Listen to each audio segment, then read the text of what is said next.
start meeting with the courtesy. And insurance. that's just a good business. Right. I mean, Now, you know, you don't have like, you know, everybody in the Said they neighborhood. come down a little, right? Right. So we need to get back with them, push it a little, We need to probably set the stage. but for another, we can never make what we're going We can reduce benefits. So from that side, that's a deal breaker.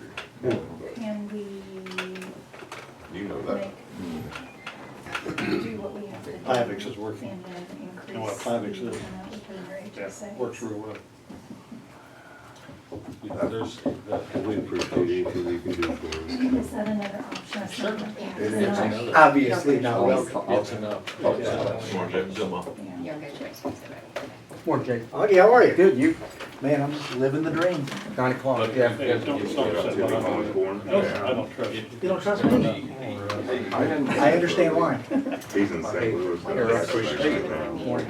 And every time. The Gaylor burned up on Monday, which then I replaced You with know, Eddie phone, somebody else.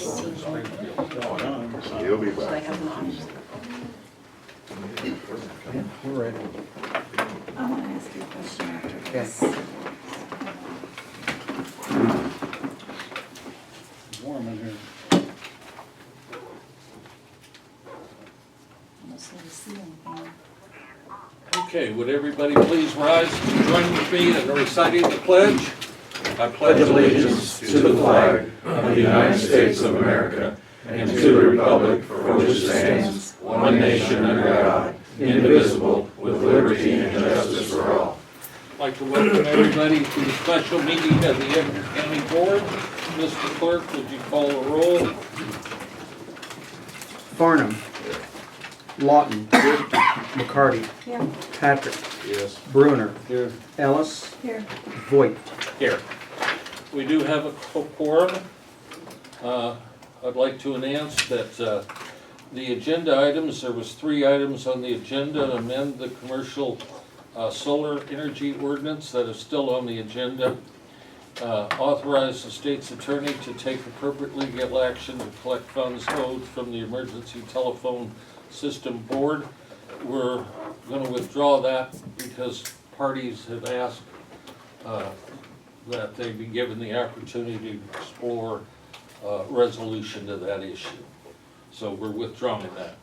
We're also withdrawing the appointments of Troy Eads and Richie Wilson till the state's attorney has had a little more time to review that and make sure that we're handling it correctly. So all we're dealing with is the solar today. I'd ask for public comment.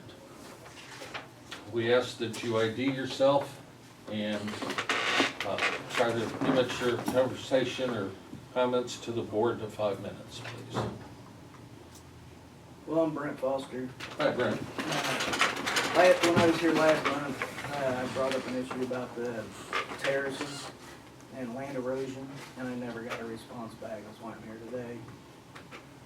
And did you guys already make amendments to this or not? No, but your attendance today is timely. Pardon? Your attendance today is timely because that's part of our conversation. Yeah, We'll deal with that in the, okay, right. all right. No, and you'll be welcome to speak again on the Okay. subject, okay? Yeah. Once you hear what's going on. Yep. All right? Yes, Kirk? Kirk Allen, in regards to the 2 items you struck that we're not gonna do, it's my understanding that some of the conversations that because of a conflict, the state's attorney can't represent both, that you guys would have to hire private counsel if you went that route. You guys can't hire private counsel. The law's real clear on that. County board has no power to hire private counsel. Well, You would have to go to court and appoint someone. Correct. That's Ashton v. Cook, if you want the case law on No, it. that's how we intended to do it. And Okay. we would go to the court through the state's attorney. Okay? This whole 911 thing, for those that don't know, that's how the watchdogs got started. The lack of conflict resolution is beyond my comprehension. We're all adults.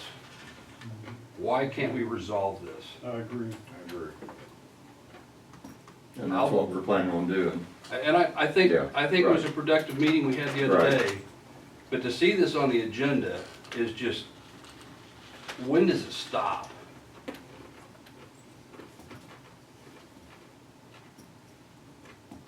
But, and to your point, you know, we're gonna have a sit down with the full boards of both boards and resolve it. And that's what we're planning on doing. Now, I We look don't forward foresee to having to get being attorneys a involved. witness to that, because it's been since 2010, we've had issues with dispatch and 911 and the sheriff's control. It's got to stop, because we, the people out in the field, are paying the price. Volunteers are down across this country, and when you burn them out with calls that we shouldn't be getting, that are not emergency calls, this whole process needs a revamp, and I'm glad it's happening, I am. And I'm sorry if I'm venting, but I haven't vented in a while, folks. It's okay. We just went through it again, another non-emergent call. When it comes over the radio that is a non-emergent call, it's like, you're just burning your people out. Call the coroner when you have a death. You don't call the ambulance. There's nothing we could do for them when it's a DOA and the police are already there and it's known. All that aside, the other item on the agenda that you struck, what was that? Appointments of two people. Okay. I believe it started in 2010, when we filed the request for review, or the Mark Isa filed for the opinion for the AG regarding Motley being on the 911 board. It took 4 years to get that opinion. Because of the financial relationship, it's a conflict of interest, and you can't have the sheriff or his personnel on that board because of that financial deal. I'm not sure what you're waiting on from the state's attorney. The AG's opinion was crystal clear. So I'm not sure how that ever got on the agenda. The AG's appointment, or the AG's letter was technically superseded by statute, making the sheriff eligible for appointment. And appropriate recusal procedures could take place that would make them. What statute? The statute, the 15.4 for the 911 board. With the, okay, I'll review that, because I don't recall that change being put in the county code or the sheriff's code. Which one are you saying? It was in the Emergency Telephone Systems Act, 5750/15.4. That the sheriff can sit on it when there's a financial relationship between the two? It says that he's eligible. Financial relationship would have to, he could still sit on it, potentially with potential recusal policies in place. Okay, That's what we're exploring. Then I'll stand corrected, I've not read that amendment. We're trying to make sure that we don't have any issues. The only reason a couple of things wound up on the agenda is that we weren't able to get together. And so rather than not have it on the agenda, we can always pull it off. Right. Because there's a procedure and we have to notify the press and everything. And so we wanted to at least have the option if we had it worked out. Okay? Not trying to rush the thing, it's just trying to get things done. I don't have anything else for now, thank you. Anybody else? Jeff, I'll make a quick comment. Oh, sure. Hi, Adam. While I'm on duty today, I don't represent my employer, I represent the ETSB as the chairman. I appreciate that being struck with the caveat. We are working towards joint dispatch, towards a better operation procedure. We made some big steps here recently with the sheriff delegating duties to the 911 director. That needs to be run through the union board, which now sits on you guys' plate. But it is a very poor look on the county board's part to threaten litigation against a subcommittee of your own board. I can tell you from my standpoint, that would be a hard stop for any further progress. So I appreciate you taking it off the agenda, but those are my 2 cents. Appreciate that, Adam. Thank you.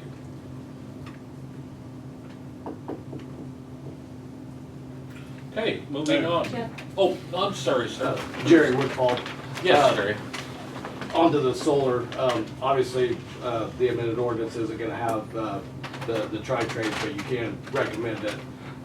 If you remember a couple meetings back, Mr. Mooningham spoke about not letting these developers off the hook. They've got so much money in this. Make sure if you have to do it individually with the solar farm, make sure they're using local labor, make sure they're contributing to the community, make sure they're taking care of these guys that they're building right next to their, I mean, the money's in there, but they're not gonna freely give it up. You've gotta ask, and ask for the moon, and take what you can get, because they might not give you everything you ask for, but they're not gonna give you nothing. So hold them to the fire is all I ask, on everything. Thanks, Jerry. And I think, Commissioner Station, Philip, you can correct me if I'm wrong, but I believe that the Illinois statute changed regarding solar, that we cannot put in the ordinance that we require local labor. We can just, We have a prefer, preference, we yes. prefer. And Yeah. that was added in. Yeah, and he explained that, but Okay. that's why I said, just make sure you're asking, hold them to the fire. And I'm not just talking about the local labor, I'm talking about their Oh, for sure. situations where they Yeah, live. for I'm sure, but talking I just about, wanted that you know, clarification. You know, there some places, data centers, solar farms, they're donating, they're building firehouses, they're donating fire trucks. Well, ask for 2 firehouses, you know, ask for the moon, don't let them off the hook. Sullivan County, they're building that data center, they're in the exact same situation right now that I'm trying to prevent. They came to the county council, they promised that they were gonna use building trades. As soon as they got a road use agreement, they backed out of everything, and now every construction worker on that job has a license plate that says Louisiana, Texas, Mississippi. There's no Indiana, Illinois people working on a $65 million project that sits right on the river of Illinois and Indiana. So, What county? Sullivan County. So, Indiana. Yeah, yeah. Yep. Thank you, Jerry. Okay, we'll move on to the approval of the amended commercial solar energy ordinance. Lisa? Yes, thanks to Phil and all of his work on making sure that our amended ordinance does comply with all of the most current state statutes and cleaning up some of the language. So I turn it to you, Phil. It was brought to my attention by Nexamp, who's doing the potential developer for the Whitetail project, that there was an internal conflict regarding the farmland drainage usage plan and when it was required. Technically, the statute doesn't provide for when it needs to be required, just that one has to be required, and the specifics as to what are required. So as of this morning, I updated the potential solar, the amended solar ordinance to remove the full drainage plan that's required in the special use permit phase, but there needs to be an overview based off of reasonably known information regarding surface and subsurface conditions, and a statement that the company will then provide the full farmland drainage plan that's required during the building permit phase. The failure to do so would essentially be an issue that would cause them to have to reapply for a special use permit and the like. The language will now read in section IBC number 17, to the extent such information is reasonably available, a preliminary drainage overview describing known surface and subsurface drainage features on and adjacent to the commercial solar energy facility project site, along with a written statement confirming that the applicant will submit a complete farmland drainage plan meeting all other requirements of section VQ prior to the issuance of a commercial solar energy facility building permit. And what that does is it makes sure that there's something in line, that they have at least an idea of what the farmland drainage plan is going to look like during the special use permit application, and then for the actual building permit application, they have to provide the full detailed plan. It eliminates the conflicts that was currently in the ordinance and seems to be the standard practice among most counties. Anyone have any questions over that? So basically, they can do what they want. No, that's not exactly, but, I mean, the state statute essentially says that we have to provide them a special use permit if they're meeting the application requirements. That's the catch-22 on all of it. The county can't do anything without the state.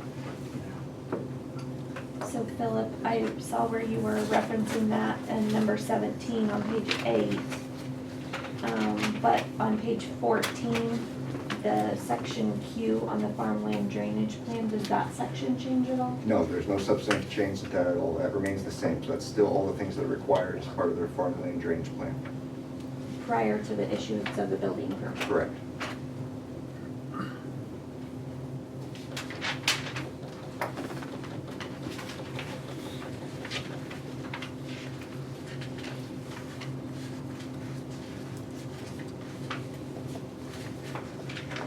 I know, Lisa, you mentioned the other day about contacting soil conservation. Are they involved in this drainage plan, I guess? I would certainly want to use them, and like I said, I'll talk to Hope, their Yeah. director, after we get this approved. Okay, yeah. I definitely want to talk to her, and I'd like to go talk to their board the next time they meet. Right.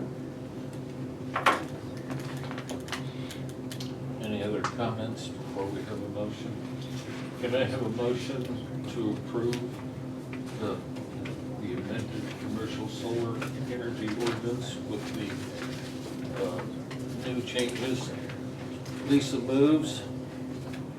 Russ seconds. Any further discussion? Hearing none, Mr. Clerk?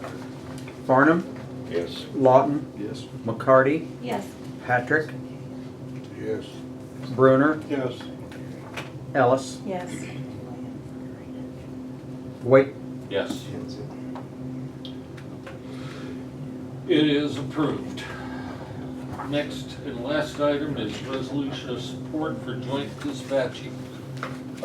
We've never officially taken a vote on that, and thought it would be a good idea. It was suggested by the chairman of the committee, Troy Eads, that it would be nice if we were on record in support of joint dispatch and the support of the committee, that we ought to do that. So is there a motion to the resolution?